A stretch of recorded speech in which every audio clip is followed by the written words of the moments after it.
IBC seems invisible in all of this. Why is that? I think IBC is very much visible, and IBC has its eyes on the ball in terms of the timelines. But I think, allow me, permit me to just respond. I feel like I could add a point to the question of direct ticketing. Yeah? The pressing problem with direct tickets is not that political parties don't have the permission within their constitution, within the law, to issue direct. They have that opportunity. But the rationale, Jeff. The rationale, what is the rationale? And how do you implement that decision?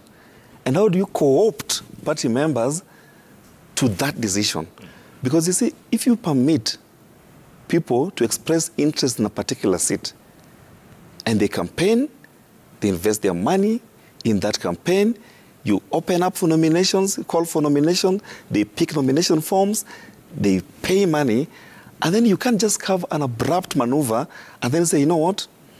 We have some commission, some scientific poll that tells us Jeff is the leading candidate. You know, if there is only one candidate, I think Kikuyu MP in the last election, Kimani Ichung'wah, was unopposed. Yeah. I think this is the only MP that was elected unopposed. Yeah. In the entire constituency, it was running on Jubilee. You know, it would antagonize common sense, for lack of a better word, to call for nomination when there's only one candidate. If there's more than one candidate, allow them to compete and then let the results show who the winner is. You cannot come back so late in the day. And I think as a practitioner who is well versed with judicial review proceedings at the High Court, most of these decisions by political parties on direct ticketing can actually be reversed. You saw what happened in Garissa. Yeah. In a very embarrassing show, ODM wrote to Garissa governor, His Excellency Governor Ali Korani, and said, no, we are not going to allow you to participate because we've already made a choice. You know, so late when a lot of processes, campaign has gone on, money has been paid. So I think parties need to rethink the approach to direct ticketing. But insofar as IBC is concerned, the law gives the option of political parties inviting IBC to conduct their party primaries. But I think IBC itself has expressed challenges, capacity gaps, in terms of they are pressed with their own timelines, that getting time to conduct primaries for political parties would be a practical challenge.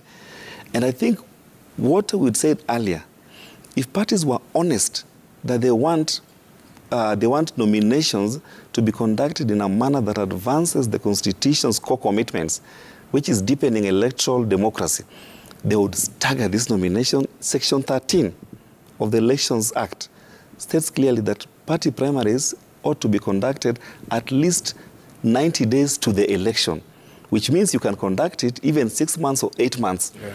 Nothing stops ODM and Jubilee and UDA and so on and so forth from announcing in advance that we shall conduct our nominations 8 months or 6 months to the ballot. Then you give time people to recover, to plan around it. But when you corner people to a last-minute date, I mean, I want Kenyans to understand that there is nothing like nominations here.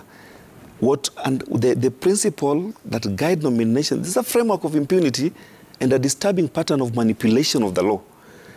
The law allows us to submit the list of candidates. And remember, the election amendment laws now tightens the grip of political parties on the electoral process. They have said nomination is no longer nomination properly so-called. They have created a distinction within nomination, which they are calling a process, with the registration of candidates, which means they have thrown IBC to the drawing board to issue fresh timelines. They are asking IBC to review the election operation plan. And we have, Jeff, we have to decide as Kenyans, yeah? IBC released the post-election evaluation report, 2017. We ought to have read it. If you look at that report, it documents the challenges that needed to have been addressed to permit us to have a more free and fair, credible and accountable election. But we have gone full cycle in repeating the same mistakes.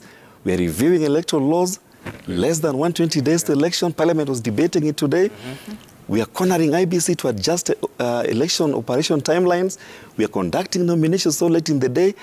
I think the way we are running this 2022 election, and when I say we, I mean political parties. I think Kenyans sometimes think that election management is all about IBC. They forget that 85% of election management is managed by the parties and candidates. We need to make peace with that. Yeah. You can't bungle the process and then come back once you push the problem to IBC and then say we demand accountability. Yeah. This time round, Jeff, I want Kenyans to rise up and to defend IBC, because IBC now needs accountability champions. It needs champions who can speak for it. And the way to defend IBC is to hold candidates and parties to account. You cannot tell me about accountability when there's no nomination in Siaya County, in Homa Bay, in Mombasa.